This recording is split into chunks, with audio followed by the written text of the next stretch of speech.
마가복음 8장 27절부터 38절까지 같이 읽습니다. 예수와 지자들이 가이사라 빌립보 여러 마을로 나가실새 노중에서 지자들에게 물어 가라사대 사람들이 나를 누구라고 하느냐. 여자와 가로되 세례 요한이라 하고 더러는 엘리야 더러는 선지자 중에 하나라 하나이다. 또 물으시되 너희는 나를 누구라 하느냐. 베드로가 대답하여 가로되 주는 그리스도시니이다 하매 이에 자기의 일을 아무에게도 말하지 말라 경계하시고 인자가 많은 고난을 받고 장로들과 대제사장들과 서기관들에게 버림받아 죽임을 당하고 사흘 만에 살아나야 할 것을 비로소 저희에게 가르치시되 드러내놓고 이 말씀을 하시니 베드로가 예수를 붙들고 간하매 예수께서 돌이키사 지자들을 보시며 베드로를 꾸짖어 가라사대 사단아 내 뒤로 물러가라. 내가 하나님의 일을 생각지 아니하고 도리어 사람의 일을 생각하는도다 하시고 무리와 지자들을 불러 이르시되 아무든지 나를 따라오려거든 자기를 부인하고 자기 십자가를 지고 나를 좇을 것이니라. 누구든지 제 목숨을 구원코자 하면 잃을 것이요 누구든지 나와 복음을 위하여 제 목숨을 잃으면 구원하리라. 사람이 만일 온 천하를 얻고도 제 목숨을 잃으면 무엇이 유익하리요. 사람이 무엇을 주고 제 목숨을 바꾸겠느냐.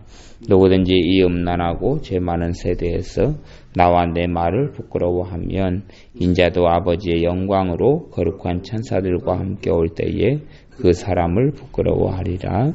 아멘. 예수님께서 길 가는 도중에서 지자들에게 물어 가라사대 사람들이 나를 누구라고 하느냐. 그럴 때 사람들이 예수의 지자들이 세례 요한이라 아니면 더러는 엘리야 더러는 선지자 중에 하나이다 할 때에 너희는 나를 누구라 하느냐. 베드로에게 물으시니 베드로가 가로되 주는 그리스도시니이다. 이렇게 8장에는 이렇게 이제 단순하게 나와 있고요. 이에 자기의 일을 아무에게도 말하지 말라 경계하시고 31절에는 인자가 많은 고난을 받고 장로들과 대제사장들과 서기관들에게 버림받아 죽임을 당하고 사흘 만에 살아나야 할 것을 비로소 저희에게 가르치시되 드러내놓고 이 말씀을 하시니 베드로가 예수님을 붙들고 간하매 그럽니다. 베드로가 예수님에 대해서 주는 그리스도시요 살아계신 하나님의 아들이시니이다 이야기하고 그 다음에 이어지는 것이 이제 마가복음에는 빠져 있는데요. 바요나 시몬아 내가 복이 있도다. 이것을 알게 하니는 너가 아니라 하늘에 계신 하나님 아버지께서 알게 하셨다. 그렇게 말씀하시지요. 그 다음에 주님께서 주님의 고난받고 죽으실 것을 이제 비로소 가르치시기 시작하십니다. 하나님께 갈 날이 얼마 남지 않았기 때문에요. 이때에 비로소 가르치기 시작합니다. 이 공생에 시작할 때 처음부터 가르치셨더라면 지하들이 바른 어떤 믿음 성장을 하는데 마이너스적인 요소가 많이 있었을 거예요. 근데 그때 순차적으로 필요한 하나님의 말씀들을 때에 맞게 가르치시고 이제는 공생의 사역을 다 마무리를 하실 때가 되어지셔서 이럴 때 예수님의 순환, 예수님의 고난과 죽으심에 대하여 가르치십니다. 가르칠 때에 베드로가 예수님을 붙들고 간합니다. 예수님을 붙들고 간절히 그렇게 하지 말아달라고 말깁니다. 말겨요. 그때에 예수님께서 베드로에게 사탄아 내 뒤로 물러가라. 그리고 이렇게 대적하십니다. 사탄아 내 뒤로 물러가라. 베드로가 방금까지는 성령 충만하여서 하나님의 깨우치심과 가르치심을 통하여 주님을 고백하더니 잠시 잠깐 후에는 사단의 역사하여서 예수님의 마지막에 달려가야 할 길을 가로막습니다. 얼마나 주님께서 베드로를 많이 사랑하시고 아끼시는데요. 베드로가 예수님의 수제자고, 그러니 베드로가 예수님을 말리게 될 때, 또 간절히 말리게 될 때는 예수님의 마음에도 얼마나 아픔이 있고 얼마나 답답하겠어요. 인간적인 연민에 사정할 수도 있고. 근데 주님께서는 대놓고 사단아 내 뒤로 물러가라 라고 물리치십니다. 베드로를 그렇게 이끌고 가르친 이가 사탄이기 때문에 그래요. 사탄이기 때문에 그렇고. 그리고 그 다음에는 너가 베드로에게 하는 이야기죠. 너가 하나님의 일을 생각지 아니하고 도리어 사람의 일을 생각하는도다. 사람의 일을 생각하니까 사단이 틈을 타서 베드로에게 생각을 주입하고, 사단이 주는 생각에 베드로도 동의하고 함께 하는 거예요. 그러니 사단아 내대로 물러가라 말씀도 하시고, 베드로는 사단이 아니죠. 사단의 역사로 그렇게 하는 거예요. 영분별하시는 거죠. 그리고 또한 베드로에게는 너가 사람의 일을 생각지 아니하고 도리어 사람의 일을 생각하는도다 라고 말씀하시는 거예요. 어떤 사람이 마귀 역사로 무슨 일을 할 때에 당연히 마귀가 주범이지만 사람도 주범이에요. 사람도 주범이지요. 사람이 자기의 생각과 자기의 마음을 넘겨주기 때문에 일어나는 일이지, 단순히 마귀가 주범이다 그렇게 되지는 않아요. 우리가 대적해야 될 대상은 마귀지만, 하지만 사람도 그 책임에서 자유로울 수는 없어요. 죄에 대한 책임을 하나님께서 마귀에게도 물으시지만 당연히 그 죄를 짓는 사람에게도 물으시지요. 그러니 책임은 양자가 같이 져야 하는 것이지, 나는 마귀의 역사에서 마귀가 나 시켜서 어쩔 수 없이 했다 그렇진 않아요. 그 사람이 그 생각에 동의했고 그 생각을 따랐기 때문에 그렇지요. 사람이 동의하고 따르지 않으면 마귀는 그렇게 역사할 수가 없어요. 자기를 넘겨주지 않으면 그래요. 베드로 같은 사람도 한순간에 하나님의 가르치심으로 정말로 바른 고백, 성령 충만한 고백을 했고, 잠깐 뒤에는 바로 마귀가 역사해요. 이것이 사람이란 존재예요. 사람이란 존재예요. 예수님께서 성령 충만하신 예수님, 죄가 없으신 분, 성령을 한량없이 받으시는 주님, 또한 하나님의 아들 되시는 주님, 바로 옆에 있는데도 마귀가 틈을 탑니다. 틈을 타요. 아무리 좋은 환경과 여건에 있더라도 마귀 역사는 그 사람이 받아들일 수 있고 거부할 수 있고 대적할 수 있고, 자기에게 그 생각이었던 인간적인 베드로가 예수님에 대한 사랑이 도를 지나쳐 넘어가면 인간적 연민이 되고 인간적인 결속이 되죠. 그걸 이용하여서 베드로를 공격할 수 있는 거예요. 34절에 보면 아무든지 나를 따라오려거든 자기를 부인하고 자기 십자가를 지고 나를 좇을 것이니라 말씀하시고, 누구든지 자기 목숨을 구원코자 하면 잃을 것이요, 누구든지 나와 복음을 위하여 자기 목숨 제 목숨을 잃으면 구원하리라. 자기 목숨을 구원코자 하면 잃을 것이고, 누구든지 나와 복음을 위하여 자기 목숨을 잃으면 구원하리라. 자기 목숨을 잃는다. 자기 목숨을 구원하고자 한다. 이건 세상적인 로 이야기하는 자기 목숨을 구원코자 한다, 그런 이야기가 되겠지요. 영적으로 자기 목숨을 구원코자 하는 그런 구원이 아니고, 여기서 구원이라는 의미를 쓸 때는 누구든지 자기 목숨을 구원코자 하면 잃을 것이다. 우리는 우리 목숨을 구원코자 예수님을 믿는 거죠. 그러니까 그 이야기를 하는 것이 아니에요. 세상적인 의미에서 세속적으로 자기 목숨을 얻으려 한다면, 세상 사람들에게서 자기 목숨을 얻으려 한다면, 세상의 관점에서 자기 목숨을 얻으려 한다면 잃게 되죠. 사람의 종은 하나님의 종이 될 수 없잖아요. 사도 바울이 내가 하나님을 기쁘게 하랴 사람을 기쁘게 하랴, 내가 사람을 기쁘게 하는 것이었다면 하나님의 종이 아니니라 하는 말씀과 연결될 수 있을 거예요. 자기 목숨을 구원코자 한다. 누구 관점에서요? 세상의 관점에서.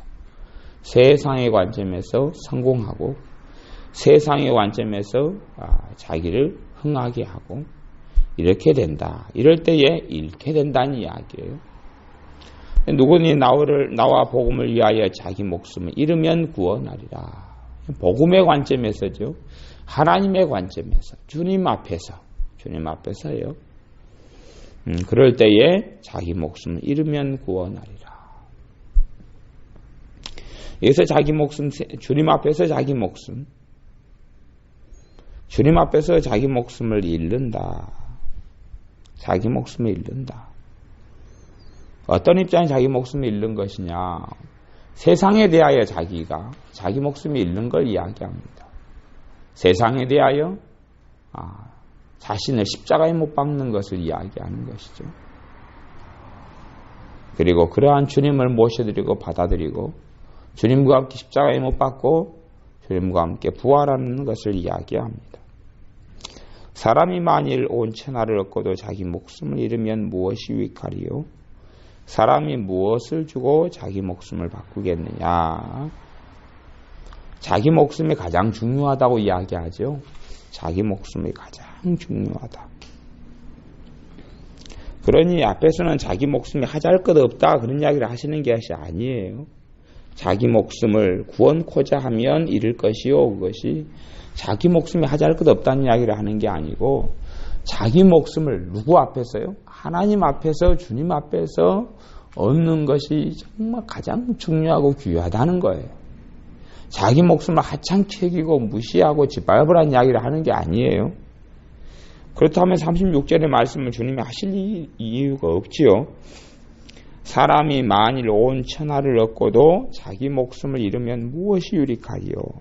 37절 사람이 무엇을 주고 자기 목숨을 바꾸겠느냐?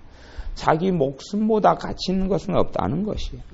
온 천하를 내가 얻는다 할지라도 자기 목숨을 잃어버리면 아무것도 못 얻는 것이에요.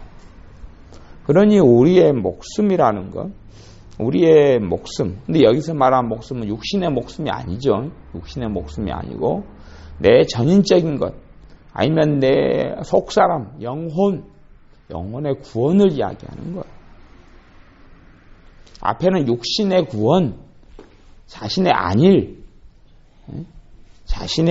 자신의 편안함을 이야기했던 것이고, 누구든지 35절에 제 목숨을 구원코자 하면 잃을 것이, 거기서 제 목숨은 영적인 구원을 이야기하는 게 아니라 세상적인 안일과 세상적인 쾌락과 세상적인 편안함을 이야기한 거죠. 예수님을 말겠던 게 뭐예요? 예수님이 그렇게 고난을 당하고 비참하게 십자가에 죽으시면 안 되거든요. 그렇게 되면 지자들이 편한 길이 끝나죠. 지자들에겐 슬픔이 찾아오는 거예요. 세상 입장에서는. 그러니 예수님을 말길 수밖에 없어요. 그런데 주님께서는 사람의 관점이 아니라 영적인 관점에서 하나님 앞에서 또한 사람의 구원을 위해서, 영혼의 구원을 위해서, 또한 나중에 이 육신의 구원까지도 포함하여서 십자가의 소리대를 담당하시려고 하시는 거예요. 그러니 사람이 무엇을 주고 제 목숨을 바꾸겠느냐? 자기 목숨이 가장 중요한데 이 목숨은 사람을 전체적인 목숨을 이야기해. 전체적인 목숨을 이야기해요. 너희는 너희 사기 육신의 목숨을 죽이는 자를 두려워하지 말고, 그렇죠? 사람이 육신의 목숨을 죽일 뿐만 아니라 심판하시는 하나님을 두려워해야 한다 말씀하시듯이 자기 목숨, 육신의 목숨이 아니라 영원한 삶과 생명에 대하여 주님께서 여기서는 자기 목숨을 무엇을 주고 바꾸겠느냐라고 말씀하시는 거예요. 누구든지 음란하고 죄 많은 세대에서 나와 내 말을 부끄러워하면 인자도 아버지의 영광으로 거룩한 천사들과 함께 올 때에 그 사람을 부끄러워하리라. 내가 이 땅을 살면서 주님을 부끄러워하느냐? 아니면 주님을 자랑스러워하느냐. 그것도 주님과 무엇이라고 이야기해요? 나와 내 말을 그렇게 이야기하죠. 나와 내 말을 부끄러워하면 그렇게 이야기해요. 주님을 부끄러워하느냐. 또 주님의 말씀을 부끄러워하느냐. 주님의 말씀을 부끄러워한다는 것은 뭐예요? 주님의 말씀을 신뢰하지 않고 믿지 않는 것을 첫째는 이야기하고요. 그리고 나아가서 주님의 말씀에 대한 바른 신앙이 없는 것, 또 주님의 말씀에 대한 신뢰와 믿음이 없는 것, 주님의 말씀을 의지하지 않는 것, 주님의 말씀을 신뢰하지 않는 것, 주님의 말씀에 창념하지 않는 것, 주님의 말씀을 생명 양식으로 삼지 않는 것, 이 모든 것이 주님의 말씀을 부끄러워하는 것이에요. 주님의 말씀을 부끄러워하는 것이, 주님의 말씀이 자기 삶에 능력되지 않는 것, 이게 주님의 말씀을 부끄러워하는 것이에요. 그런 삶을 사는 사람, 주님을 부끄러워하고 주님의 말씀을 부끄러워하고, 어떤 사람은 교회에 다니고 예수를 믿으면서도 믿는 걸 쉬쉬하는 사람도 있잖아요. 나만 믿고 구원받으면 되지, 복음을 거창하게 전하라는 이야기가 아니라 예수님 믿는 것이 쉬쉬하면서 말도 합리화해요. 종교 생활이 좋은 거예요. 나도 종교 가져. 나도 종교 가지니까 편안하대. 그렇게 예수를 믿는 것은 종교가 아니지요. 생명이죠. 복음이죠. 그런데 사람들 앞에서 그렇게 이야기하는 거예요. 사람들 앞에서 사람이 죽을 때 종교가 하나씩 있으면 좋잖아. 그러는 거예요. 이게 주님을 부끄러워하는 거예요. 주님을 부끄러워하는 거예요. 주님을 부끄러워하는 사람들이, 또 주님의 내 말을 부끄러워하는 사람들, 주님을 부끄러워하고 내 말을 부끄러워하는 사람들, 주님의 말씀을 부끄러워하는 사람들, 주님의 말씀을 부끄러워하기 때문에 주님의 말씀을 주장하지 않고 살아가고 주님의 말씀을 의지하지 않고 살아가요. 주님의 말씀을 양식으로 삼지 않고 살아가고 주님의 말씀을 능력과 생명의 근원과 원천으로 삼고 살아가지 않아요. 그렇기 때문에 성령님께서 주님의 말씀을 그 사람이 부끄러워하고 담아두지 않기 때문에 마음속에 주님의 말씀을 통해서 성령님께서 그 사람이 역사하실 수도 없어요. 그리고 하나님의 자녀긴 하지만 부끄러워하지만, 자녀긴 하지만 이 땅에 살면서 주님의 말씀의 능력을 통하여 주님의 이름을 통하여 나타나는 그 놀라운 역사를 보고 살지는 못하죠. 인자도 아버지의 영광으로 거룩한 천사들과 함께 올 때에 그 사람을 부끄러워하리라. 자세한 이야기를 하진 않아요. 구원을 받지 못한다, 아니면 천국에 못 간다, 이런 이야기를 하시는 게 아니고, 그 사람의 수준, 그 사람의 수준이죠. 그 사람이 주님을 부끄러워하면 주님도 부끄러워하겠다. 그런 거죠. 주님의 말씀을 부끄러워하면 주님께서도 그 사람을 부끄러워하겠다라고 말씀하셔요. 우리의 삶 속에 주님을 자랑하고 주님의 말씀을 자랑하고 주님을 내 능력의 원천으로 삼고 주님의 말씀을 내 능력의 원천으로 삼고 살아가야 합니다. 기도하겠습니다. 아버지 하나님, 주님이 우리의 능력의 원천 되시고 근원 되시기 원합니다. 주님의 말씀이 우리의 삶의 능력 되기 원합니다.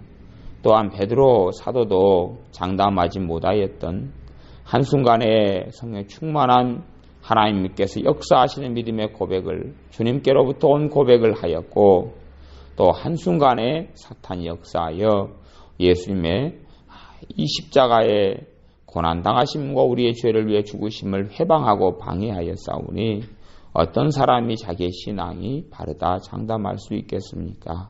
항상 겸손한 마음으로 주님을 의지하고 악한 마귀 사탄을 대적하며 살게 하여 주셔서 하나님의 바른 진리 안에 굳건히 서서 하나님께 영광 돌리는 삶 살게 하여 주옵소서. 내가 산 줄로 생각하거든 넘어질까 주의하라는 말씀대로 내 자신을 주님 앞에 항상 돌아보고 살게 하여 주옵소서. 예수님의 이름으로 기도하옵나이다. 아멘.